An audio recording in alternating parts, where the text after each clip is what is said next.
স্মৃতিরা কখনো মরে যায় না। তারা কেবল পুরনো পাথরের খাঁজে কিংবা অন্ধকার ঘরের কোণে ওত পেতে বসে থাকে। সময় থমকে দাঁড়ায় না ঠিকই, কিন্তু কিছু জায়গায় গিয়ে সময় তার পথ হারায়। মানুষ যখন নিজের ছায়াকে চিনতে ভুল করে, তখনই শুরু হয় আসল খেলা। স্বাগতম আপনাদের গল্পের ভুবন অডিও গল্পে। আমাদের আজকের নিবেদন আমাদের বিশেষ সিরিজ মিডনাইট প্রিমিয়ারের হাড় হিম করা গল্প নিঃশব্দ ঘরের ছায়া। আমি আপনাদের সাথে আছি পুরোটা সময় জুড়ে। গল্পে প্রবেশের আগে ছোট্ট একটি অনুরোধ, আমাদের এই গল্পের ভুবনের সাথে যুক্ত থাকতে এবং নিয়মিত এমন রোমাঞ্চকর গল্প পেতে এক্ষুনি সাবস্ক্রাইব করে দিন। আর আমাদের গল্পগুলো আপনার কেমন লাগছে তা একটি লাইক আর কমেন্ট করে জানাতে ভুলবেন না। চলুন এবার প্রবেশ করা যাক আজকের মূল গল্পে। শুরুটা হয়েছিল একদম সাধারণভাবে। ভ্রমণের ক্লান্তি, ধুলোমাখা একঘেয়ে রাস্তা আর মাথার ভিতর জমে থাকা এক অজানা অস্থিরতা নিয়ে আমি পৌঁছেছিলাম সেই জনমানবহীন এলাকায়। কেউ বলেছিল নদীর কোল ঘেঁষে একখানা ভাঙা রাজবাড়ি আছে, খুব পুরনো, বহু বছর ধরে পরিত্যক্ত। লোকজন ওদিকে বড় একটা যায় না, নামটাও কেউ ঠিক করে বলতে পারে না। কেউ বলে মায়ানগরী, কেউ বলে নিঃশব্দ ঘর। আমি মূলত এসব অলৌকিক গালগল্পে খুব একটা বিশ্বাসী নই, কিন্তু ভয় না থাকলেও এক অদ্ভুত কৌতূহল আমাকে তাড়া করে ভিড়ছিল। আর সেই কৌতূহলই আমাকে নিয়ে গেল সেখানে। শহরের এক অন্ধকার লাইব্রেরিতে বসে আমি প্রথমেই রাজবাড়ির কথা শুনি। এক বৃদ্ধ লোক, চোখ দুটো তার ঘোলাটে, আর কণ্ঠস্বর ছিল একদম ফিসফিসে। সে যখন কথা বলছিল মনে হচ্ছিল শব্দগুলো বহু যুগের পুরনো কোনো স্মৃতির কবর খুঁড়ে উঠে আসছে। লোকটা দীর্ঘশ্বাস ফেলে আমাকে বলেছিল, শোনো খোকা, ওখানে গেলে মনে হবে সময় থমকে গেছে, কিন্তু আসলে সময় তো থামে না, খালি মানুষগুলো বদলে যায়। যারা ওখানে গেছে তারা কেউ পুরোপুরি ফিরে আসতে পারে নাই। সন্ধ্যার একটু আগে আমি রওনা হলাম। নদীর পাড় ধরে হাঁটতে হাঁটতে যখন রাজবাড়িটার সামনে দাঁড়ালাম, তখন সূর্য ডুবছে। আকাশটা এক বিশ্রী লালচে ধূসর বর্ণ ধারণ করেছে। চারদিকের বাতাস বেশ ভারী, যেন বাতাসেরও এক নিজস্ব গন্ধ আছে। পুরনো পাথর, স্যাঁতস্যাঁতে শ্যাওলা আর অচেনা কোনো বিসর্জনের ঘ্রাণ। প্রাসাদের বিশাল ফটকটা ছিল ভাঙা, কিন্তু ভেতরে পা রাখতেই মনে হলো চারপাশের আবহাওয়া বদলে গেছে। আমার নিজের পায়ের শব্দ আমার কানেই অচেনা আর কর্কশ ঠেকছিল। দেয়ালে সময়ের গভীর আঁচড়। অদ্ভুতভাবে সেখানে কোনো ধ্বংসের চিহ্ন নেই, বরং ছিল এক থমথমে সাজানো নীরবতা। আমি হাঁটছিলাম, এক ঘর তারপর আরেক ঘর, প্রতিটি কক্ষ যেন এক একটি রহস্যের আধার। কোনো ঘরে ঢুকলে মনে হচ্ছিল কেউ এইমাত্র ঘর থেকে বেরিয়ে গেল, কিন্তু ফাঁকা মানেই তো শূন্য নয়। মনে হচ্ছিল ঘরগুলো অদৃশ্য কোনো স্মৃতিতে ঠাসা। হঠাৎ এক নিস্তব্ধ ঘরে ঢুকে আমি থমকে গেলাম। ঘরের এক কোণে একটা প্রকাণ্ড আয়না, ধুলোর আস্তরণে ঢাকা, তবুও নিজের ঝাপসা মুখটা দেখা যাচ্ছিল।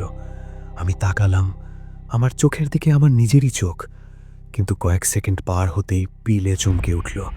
আয়নার ওই অবয়বটা ঠিক আমার মতো নয়। ভ্রু দুটো খানিকটা নিচু, আর চোখের মণি দুটোর ভেতরে অমানসিক এক ক্লান্তি, যেন কয়েক বছরের জমাটবদ্ধ অবসাদ। আমি ছিটকে সরে এলাম আয়না থেকে। কপালে শীতল ঘাম জমতে শুরু করেছে। নিজেকেই বিড়বিড় করে বললাম, অর্ক, তুই ক্লান্ত, মাথা ঘুরছে তোর। কিন্তু মনির গহীন থেকে অন্য একটা কণ্ঠ বলে উঠল, এটা শুধু আয়না না বন্ধু, এটা তোর অন্য এক অস্তিত্ব। প্রাসাদের আরো ভিতরে ঢুকলাম। আলো সেখানে ঢুকতেই ভয় পায়।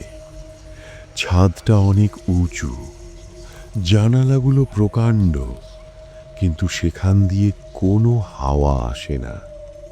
একটা বিশাল হল ঘরে দাঁড়িয়ে হঠাৎ আমার বুকটা পাথর হয়ে এলো। কোনো দৃশ্য নেই, কোনো শব্দ নেই, তবুও মনে হচ্ছিল আমি একা নই। শত শত অদৃশ্য আত্মা যেন আমাকে ঘিরে দাঁড়িয়ে আছে। আমি চোখ বন্ধ করলাম, আর তখনই এক তীব্র অনুভূতি হলো। সেটা এক আদিম স্মৃতি। মনে হলো এই পাথরগুলো আমার হাতের স্পর্শ চেনে। এই মেঝেতে আমি আগেও হেঁটেছি। ঠিক তখনই মাথার ভেতর একটা বাক্য তলোয়ারের মতো বিঁধে গেল। তুমি বড় দেরি করে ফিরলে। আমি আঁতকে উঠে চোখ খুললাম। ঘর ফাঁকা, কিন্তু সেই শীতল বাক্যটা তখনও গুমড়ে মরছিল বাতাসে। ভয় আর কৌতূহলের এক অদ্ভুত সংমিশ্রণে আমি নিচে নামার এক পাথরের সিঁড়ি দেখতে পেলাম। পা যেন নিজের ইচ্ছেতেই নিচে নামতে শুরু করলো। নিচের বাতাস বরফের মতো ঠান্ডা। লম্বা এক করিডর, যার দুই পাশে সারি সারি বন্ধ দরজা। আমি একটি দরজায় হাত রাখলাম। স্পর্শ করতেই মনে হলো ওপাশে কেউ একজন নিঃশ্বাস ফেলছে। দরজাটা খুলতেই দেখলাম মাঝখানে এক পাথরের বেদি, উপরে কিছু একটা পড়ে আছে। ছেঁড়া ধুলো মাখা এক রাজকীয় পোশাক। ওটা ছুতেই আমার চোখের সামনে দৃশ্যপট বদলে যেতে লাগলো। প্রদীপের আলোয় ঝলমল করছে প্রাসাদ, ভেসে আসছে নুপুরের শব্দ, আর তার পরক্ষণেই সব নিভে গিয়ে এক শ্মশান নীরবতা। আমি বুঝতে পারলাম এই প্রাসাদটা জ্যান্ত। এটা মানুষের সময় আর স্মৃতিগুলোকে শুষে নিয়ে বেঁচে থাকে। হঠাৎ মনে হলো দেয়ালগুলো আমার দিকে এগিয়ে আসছে। ছাদটা ধীরে ধীরে নিচে নামছে, আমাকে পিষে ফেলতে। আমি দৌড়াতে শুরু করলাম। করিডোর, সিঁড়ি, হলঘর সব একরকম লাগছিল। আমি বারবার একই ঘরে ফিরে আসছিলাম। সময় যেন এক গোলক ধাঁধায় আটকে গেছে। এক পর্যায়ে যখন বাইরের মরা আলোটা দেখতে পেলাম, আমি জান প্রাণ দিয়ে সেই আলো লক্ষ্য করে ছুটলাম। অবশেষে গেট দিয়ে বাইরে বেরিয়ে এলাম। খোলা বাতাস আর নদীর কলতান শুনে আমি মাটিতে বসে পড়লাম। ফুসফুস ফেটে যাচ্ছিল আমার। পেছনে ফিরে তাকিয়ে দেখলাম প্রাসাদটা আগের মতোই শান্ত, নির্বিকার, যেন কিছুই ঘটেনি। কিন্তু অর্ক আজ আর আগের মতো নেই। আজও গভীর রাতে নিঃশব্দ ঘরে বসে মনে হয় আমি পুরোপুরি ফিরে আসিনি।